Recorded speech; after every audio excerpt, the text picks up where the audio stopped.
Hi friends, வரம் தேடும் உறவுகள் அனைவருக்கும் வணக்கம். நம்மளோட சேனலில் வழங்கக்கூடியதுன்னு பார்த்தீங்கன்னா முற்றிலும் இலவசமான வரன் பதிவுங்க. ஸோ இந்த பதிவில் கூட உங்களுக்கான வாழ்க்கை துணை அமையலாமாங்க என்ற இலவசங்களை பார்ப்போம். பெயர் பார்வதி, வயது 37 வயது ஆகுதுங்க. ராசி மீன ராசிங்க. ஜாதின்னு பார்த்தீங்கன்னா இந்துள்ள ஊராளி கவுண்டர் சமுதாயத்தை சார்ந்தவங்க. இதில் ஒரு பிரிவு எதுவாக இருந்தாலும் சம்மதம்னு சொல்லியிருக்காங்க. படிப்பு பிகாம் முடிச்சிருக்காங்க. இவங்க ப்ரைவேட் பேங்க்கில் வேலை பார்த்துட்ருக்காங்க. இவங்களோட திருமண நிலைன்னு பார்த்தீங்கன்னா செகண்ட் மேரேஜ் தாங்க. ஸோ வரக்கூடியவருக்கு ஃபஸ்ட்டாக இருந்தாலும் ஓகே, செகண்டாக இருந்தாலும் ஓகேன்னு சொல்லியிருக்காங்க. இவங்களுடைய முகவரின்னு பார்த்தீங்கன்னா கன்னியாகுமரியில் வசிக்கிறாங்க. மணமகளுடைய வசதி நிலைன்னு பார்த்தீங்கன்னா இவங்க ஓரளவு மிடில் கிளாஸ் ஃபேமிலி தாங்க. சொந்த வீடு இருக்கிறதா சொல்லியிருக்காங்க. ஒரு 2 வீடு வாடகைக்கு விட்டுருக்கிறதா சொல்லியிருக்காங்க. இவங்களுடைய அப்பா கவர்மெண்ட் ஜாபில் இருக்காங்க.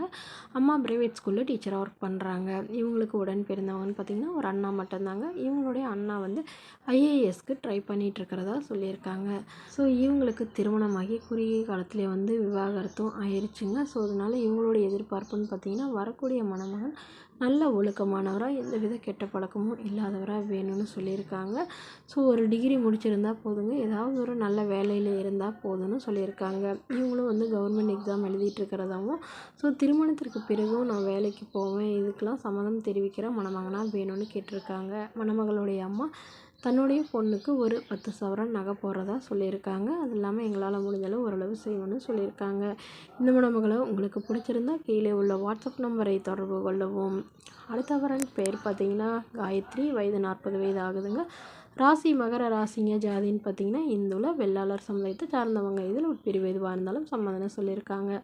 படிப்பு 10ஆம் வகுப்பு முடிச்சிருக்காங்க. இவங்க மகளிர் சுய உதவி குழுவில் வேலை பார்த்துட்ருக்காங்க. இவங்களோட திருமண நிலைன்னு பார்த்திங்கன்னா செகண்ட் மேரேஜ் தாங்க. ஸோ வரக்கூடியவருக்கு ஃபஸ்ட்டாக இருந்தாலும் ஓகே, செகண்டாக இருந்தாலும் ஓகேன்னு சொல்லியிருக்காங்க. இவங்க பட்டுக்கோட்டையில் வசிக்கிறாங்க. அவங்களுடைய வசதி நிலைன்னு பார்த்திங்கன்னா இவங்க சாதாரண குடும்பத்தை சார்ந்தவங்க தாங்க. இவங்க வாடகை வீட்டில் தான் வசிக்கிறதாகவும், இவங்களுக்கு அப்பா இல்லைங்க, அம்மா மட்டும்தான். இவங்களுக்கு உடன் பிறந்தவங்கன்னு பார்த்திங்கன்னா ஒரு தங்கைங்க. அவங்கள திருமணம் ஆயிடுச்சுன்னு சொல்லியிருக்காங்க. இவங்களுக்கு திருமணமாகி இவங்களுடைய கணவர் தவறிட்டதாகவும், ஸோ அதனால் இவங்க அம்மா இவங்களுக்கு இப்போ மறுமணம் பண்ணுறதா முடிவு பண்ணியிருக்காங்க.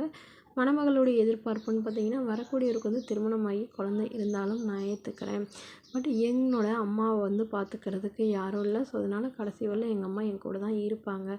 இதுக்கு சம்மதம் தெரிவிக்கிற மணமகனாக வேணும்னு கேட்டிருக்காங்க.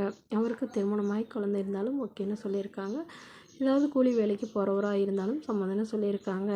இந்த மணமகளை உங்களுக்கு பிடிச்சிருந்தா கீழே உள்ள வாட்ஸ்அப் நம்பருக்கு உங்களுடைய முழு விவரங்களையும் எங்களுக்கு சென்ட் பண்ணுங்கள்.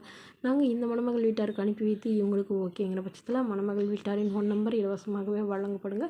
இதற்கு கட்டணமாக ₹1 கூட செலுத்த தேவையில்லை. இது முற்றிலும் முழுக்க இலவசமான வரன் பதிவு மட்டுமே. இதுபோன்ற இலவசங்களை உடனுக்குடனே உங்களுடைய ஃபோன்லேயே தெரிஞ்சுக்கணும்னா நம்மளோட சேனல் சப்ஸ்கிரைப் பண்ணி அருகில் உள்ள பெல் ஐக்கானை கிளிக் பண்ணி ஆல்னு செட் பண்ணிக்கோங்க. Okay friends, thank you.